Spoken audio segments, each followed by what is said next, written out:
नमस्कार दोस्तों, स्वागत है आपका अपने यूट्यूब चैनल द वैदिक कॉलेज में। और जैसा कि हम सब जानते हैं कि इज़राइल और गाज़ा के बीच जो लड़ाई चल रही है वो ऑलमोस्ट 40 डे प्लस हो चुकी है। और 7 अक्टूबर को ये अटैक हुआ था गाज़ा की तरफ से। हमास ने अटैक किया था इज़राइल पे और उसमें लगभग 1400-1500 लोगों की जान गई थी और 2000 आतंकी बॉर्डर पार करके आ गए थे और 250 के आसपास को उन्होंने बंधक भी बना रखा है और उनको रिलीज नहीं कर रहे हैं, डिस्पाइट कि इजराइल लगातार उन पर प्रेशर बना रहा है। इजराइल ने इतना अटैक कर दिया है चारों तरफ से, ग्राउंड से, एयरफोर्स से, मिसाइल से, उनका इंफ्रास्ट्रक्चर पूरा क्रिपल कर दिया, लेकिन उसके बावजूद भी हमास उन बंदियों को छोड़ने को तैयार नहीं है। हमास के द्वारा जो ये अटैक हुआ था इसकी निंदा पूरी दुनिया ने की और लगभग हर देश उसकी निंदा करता है। लेकिन अब जो इजराइल का अटैक हो रहा है उसमें सिविलियंस भी बहुत मारे जा रहे हैं, तो इजराइल पे भी कहीं ना कहीं प्रेशर है।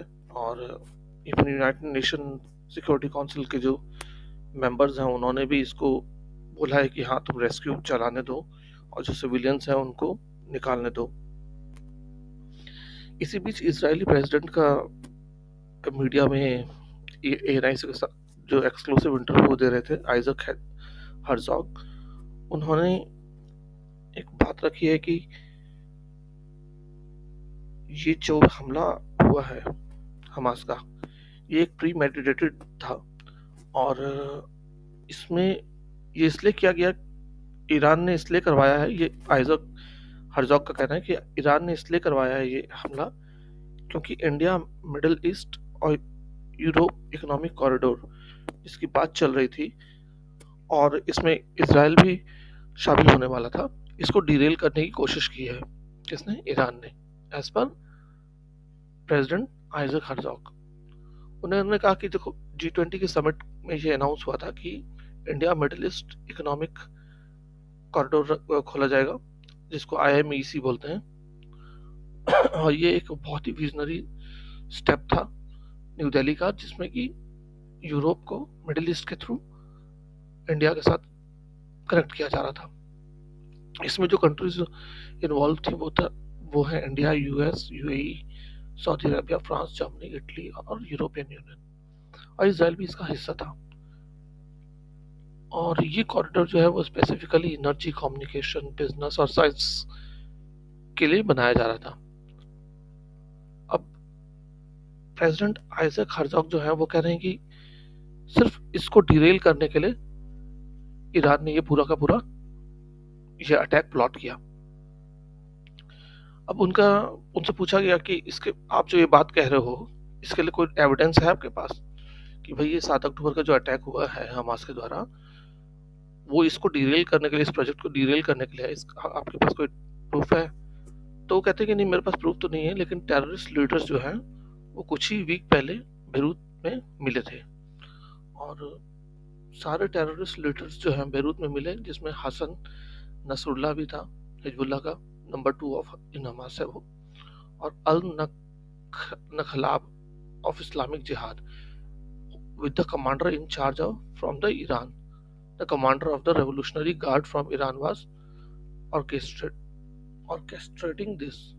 तो उनका मानना है कि ये सारे मिल करके ये सारी चीजें अटैक को उन्होंने प्लॉट किया है। इसमें उन्होंने किसका नाम लिया है? कमांडर इन चार्ज ईरान का, और जो वहाँ के रेवोल्यूशनरी गार्ड का कमांडर है उनका भी उन्होंने नाम डाला है। उनका मानना है कि ये सब बेरूत में मिले और यही लोग नहीं मिले, साथ में फॉरेन मिनिस्टर जो ईरान का था उसने थ्रेटन किया था कि ये जो एग्रीमेंट है इकोनॉमिक कॉरिडोर का, इसको वो नहीं चलने देंगे। तो दूसरी तरफ उन्होंने इंडिया की काफ़ी तारीफ की। उन्होंने कहा कि इंडिया बहुत ही इंपॉर्टेंट नेशन है वर्ल्ड में और जो PM मोदी का विजनरी प्रोजेक्ट है ये, इससे बहुत सारे देशों को फ़ायदा मिलेगा। और इंडिया और इसराइल का तो पहले से ही बहुत ही अच्छा रिलेशन है। हम कई सारे जो है फ्रंट्स पे एक दूसरे को कोऑपरेट करते रहे हैं, जैसे सिक्योरिटी उसमें से मेजर है और काउंटर टेररिज्म भी उसमें एक मेजर पार्ट है। जब उनसे पूछा कि क्या इंडिया कोई रोल प्ले कर सकता है मीडिएट करने का कॉन्फ्लिक्ट को रोकने के लिए, तो उन्होंने कहा कि हाँ, अगर कुछ बात ऐसी होगी तो जरूर हम चाहेंगे कि इंडिया एक कंस्ट्रक्टिव रोल प्ले करे।